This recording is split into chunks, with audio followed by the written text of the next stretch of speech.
Welcome back to clean news MP. चलिए देखते हैं मध्य प्रदेश की 25 फटाफट बड़ी खबरों को। इससे पहले आप न्यूज को कहां से देख रहे हैं हमें कमेंट में जरूर बताएं। साथ ही वीडियो को लाइक करना बिल्कुल ना भूलें।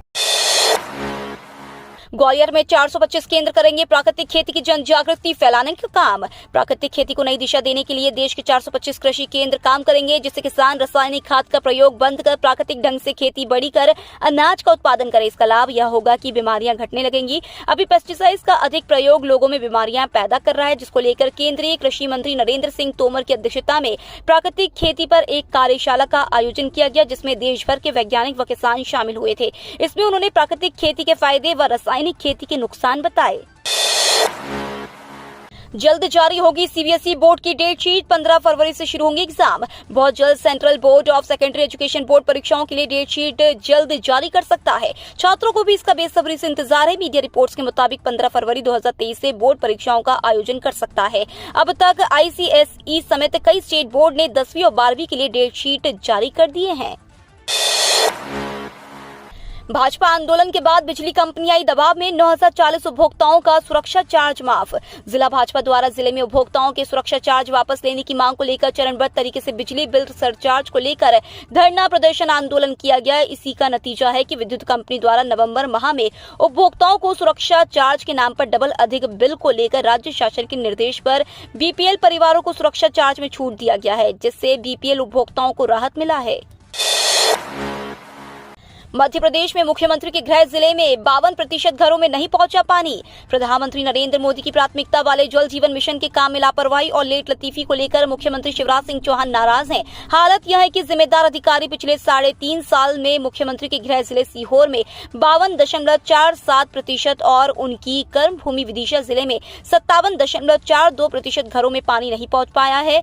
यह स्थिति तब है जब चौहान केंद्रीय जल शक्ति मंत्री गजेंद्र सिंह शेखावत से वर्ष 2023 तक प्रदेश के सभी चयनित 1,20,06,808 मकानों में नल से जल पहुंचाने का वादा कर चुके हैं। बाईपास पर सड़क हादसे रोकने के लिए कट पॉइंट होंगे बंद। सड़क हादसों के मद्देनजर पुलिस पहली बार एक्शन मोड में नजर आई। नगर निगम एनएचएआई आरटीओ के साथ सुरक्षा ऑडिट किया। हादसों को रोकने के लिए दौरा किया। उन जगहों को देखा जहां सबसे ज्यादा एक्सीडेंट होते हैं। तय किया गया कि बाईपास पर हादसे रोकने के लिए सभी कट पॉइंट बंद कर दिए जाएंगे। ड्रेनेज की खुली नालियों को बंद करवा देंगे। डीसीपी महेश चंद जैन के मुताबिक सबसे ज्यादा हादसे बाईपास पर ही होते हैं। हर महीने 150 हादसों में 10 से ज्यादा मौतें होती हैं।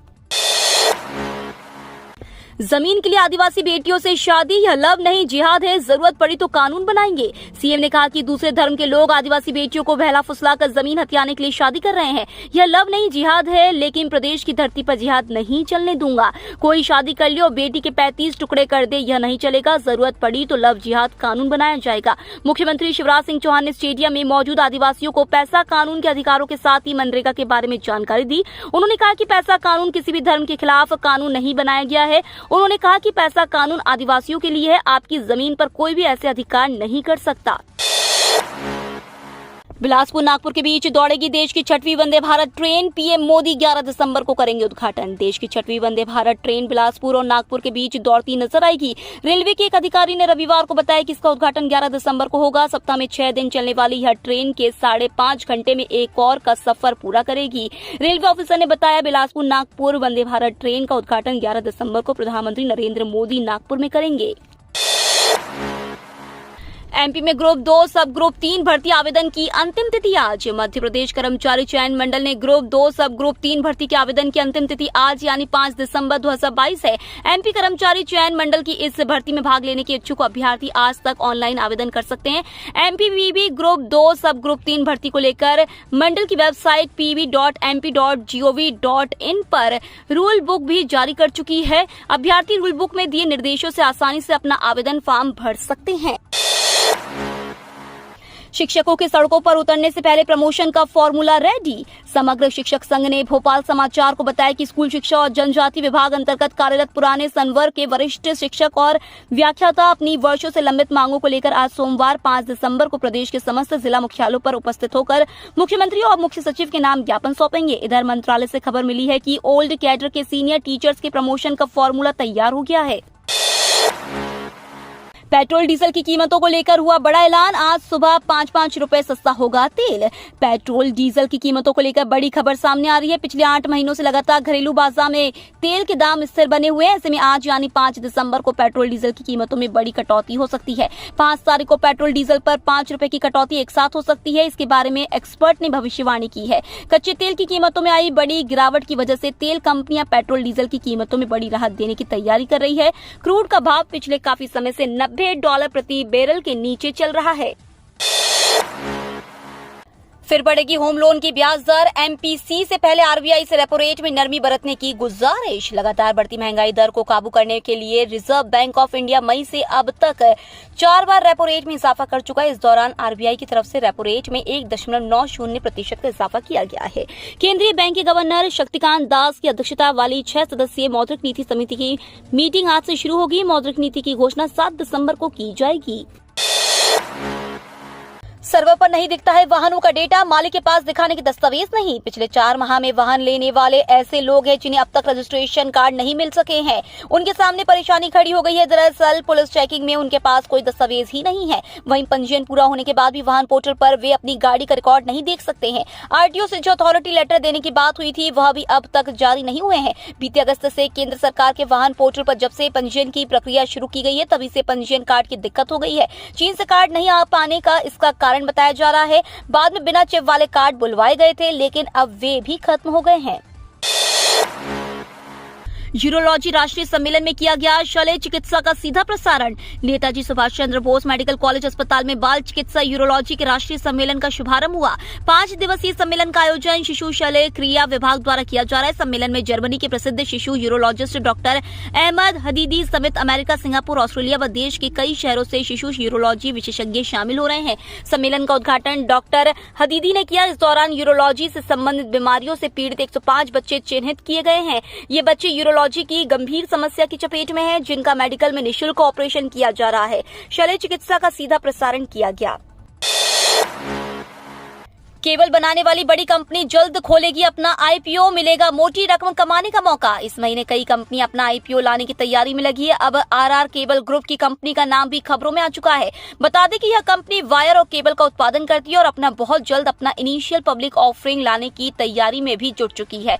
रिपोर्ट के मुताबिक कंपनी अगले साल मई में अपने आरंभिक दस्तावेज सेबी के पास जमा कर सकती है। अगले साल नवंबर या दिसंबर में अपना आईपीओ निवेशकों के लिए खोल सकती है। मिली जानकारी के मुताबिक 2021-22 में कंपनी का रेवेन्यू करीब 4,800 करोड़ रुपए तक दर्ज किया गया। हालांकि चालू वित्त वर्ष के अंत तक यह करीब 25% की वृद्धि के साथ 6,000 करोड़ रुपए तक पहुंच सकता है।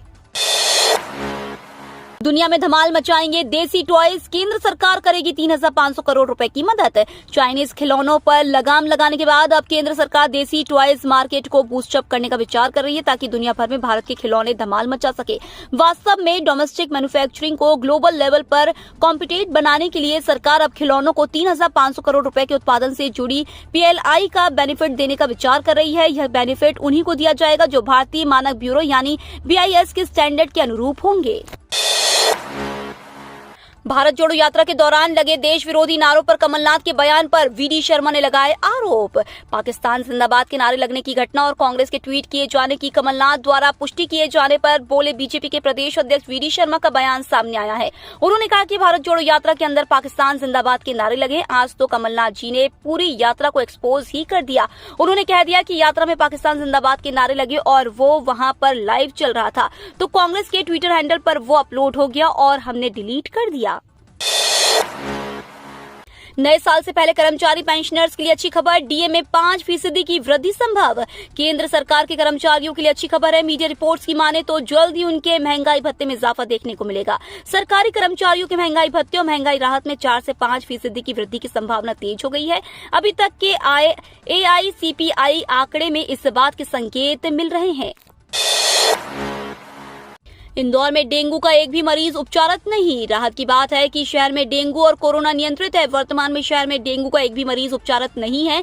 कोरोना की स्थिति भी लगभग ऐसी ही है। लंबे समय से शहर में कोरोना के उपचारित मरीजों की संख्या 5 से कम बनी हुई है। कई दिनों तक तो यह शून्य भी रही थी। डॉक्टरों का कहना है कि कोरोना के जो इक्का दुक्का मरीज उपचारित हैं उनमें भी कोई गंभीर लक्षण नहीं है। चांदी हफ्ते में 2150 और सोना 700 रुपए हुआ महंगा। अंतर्राष्ट्रीय बुलियन वायदा मार्केट में अंतिम कारोबारी दिवस को चांदी में निवेशकों की जोरदार खरीदारी के चलते चांदी वायदा 25 सेंट उछलकर $23.15 प्रति औंस पर पहुंच गया। इसके चलते भी इंदौर सराफा बाजार में चांदी 300 रुपए उछलकर 63,400 रुपए प्रति किलो पर पहुंच गई। पिछले 8 दिन में इंदौर में चांदी 2,150 रुपए प्रति किलो महंगी हो चुकी है। 26 नवंबर को इंदौर में चांदी 61,250 रुपए प्रति किलो थी। कर्मचारियों के लिए बड़ी खबर, पेंशन और सैलरी में होगा बम्पर इजाफा। केंद्र सरकार की ओर से कर्मचारियों को पेंशन को लेकर बड़ा प्लान बनाया जा रहा है, जिसके बाद सभी कर्मचारियों की पेंशन में बम्पर इजाफा होगा।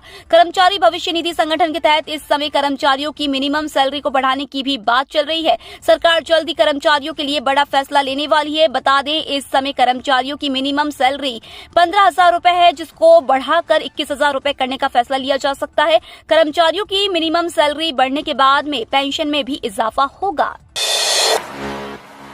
इंदौर में बनेगा अंतर्राष्ट्रीय स्तर का कन्वेंशन सेंटर। इंदौर में अंतर्राष्ट्रीय स्तर का कन्वेंशन सेंटर बनेगा। जनवरी में होने वाली ग्लोबल इन्वेस्टर समिट के दौरान इसकी घोषणा होने की उम्मीद है। मध्य प्रदेश औद्योगिक विकास निगम ने कन्वेंशन सेंटर का खाका तैयार किया। इंदौर विकास प्राधिकरण से इसके लिए जमीन मांगी जा रही है। सुपर कॉरिडोर और हाथोद रोड से लगी जमीन को इसके लिए चिन्हित किया गया। इसी जमीन पर MPIDC इसी साल की शुरुआत में पहला अंतर्राष्ट्रीय ऑटो एक्सपो आयोजित करवा चुका है।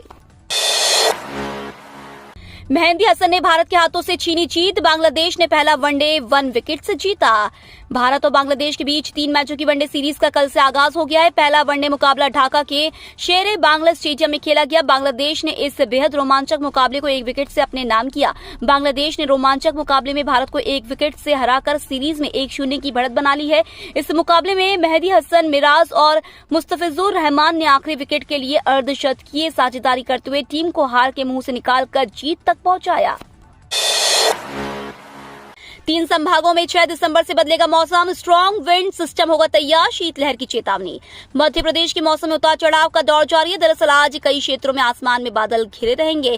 ठंडी तेज हवा चलेगी, जिससे कपकपाहट बढ़ सकती है। सुबह और शाम में हवाओं का रुख तेज होगा।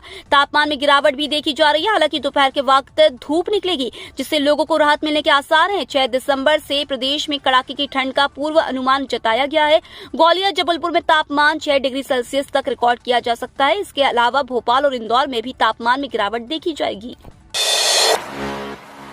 अब RTI के जरिए कर सकेंगे डिग्री वेरिफिकेशन। अगर आप अपनी डिग्री का वेरिफिकेशन करना चाहते हैं तो आपको विश्वविद्यालय जाने की कोई जरूरत नहीं है। आप सिर्फ RTI फाइल करके अपनी डिग्री का वेरिफिकेशन आसानी से कर सकते हैं, क्योंकि देश भर में बड़ी संख्या में नकली विश्वविद्यालयों द्वारा हर साल बड़ी संख्या में छात्रों को धोखा दिया जाता है, जिससे छात्रों के मन में उनके प्रमाण पत्रों की प्रामाणिकता को लेकर संदेह पैदा करती है। बता दें कि छात्रों को इस बात की जानकारी नहीं होती है कि वे RTI आवेदन दाखिल करके डिग्री वेरीफाई कर सकते हैं। इसलिए सूचना का अधिकार अधिनियम छात्रों के लिए बहुत उपयोगी है। UIDAI ने देश के सभी आधार कार्ड होल्डरों के लिए जारी की जरूरी सूचना। UIDAI ने सभी को निर्देश दिए कि आधार कार्ड को पहचान के प्रमाण के रूप में इस्तेमाल करने से पहले उसकी सत्यता या प्रामाणिकता की जांच करना जरूरी है। ऐसे में आधार कार्ड की सत्यता को जांचने के लिए उस पर छपे QR कोड को स्कैन करना होता है। अगर आपका आधार कार्ड केयर न करने की वजह से खराब हो गया है तो QR कोड से उसकी सत्यता की जाँच करना काफी मुश्किल हो जाएगा। इस बात की संभावनाएं काफी बढ़ जाती है कि आपके आधार कार्ड का QR कोड एक सामान्य QR कोड की तरह स्कैनर से स्कैन नहीं हो पाएगा। अब आपका कितना भी जरूरी काम हो, आपके आधार कार्ड की सत्यता की जांच किए बिना आपका काम भी नहीं हो पाएगा। ये तो थी आज की 25 फटाफट बड़ी खबरें। अगर आपको न्यूज पसंद आई हो तो चैनल को सब्सक्राइब करना ना भूले। धन्यवाद।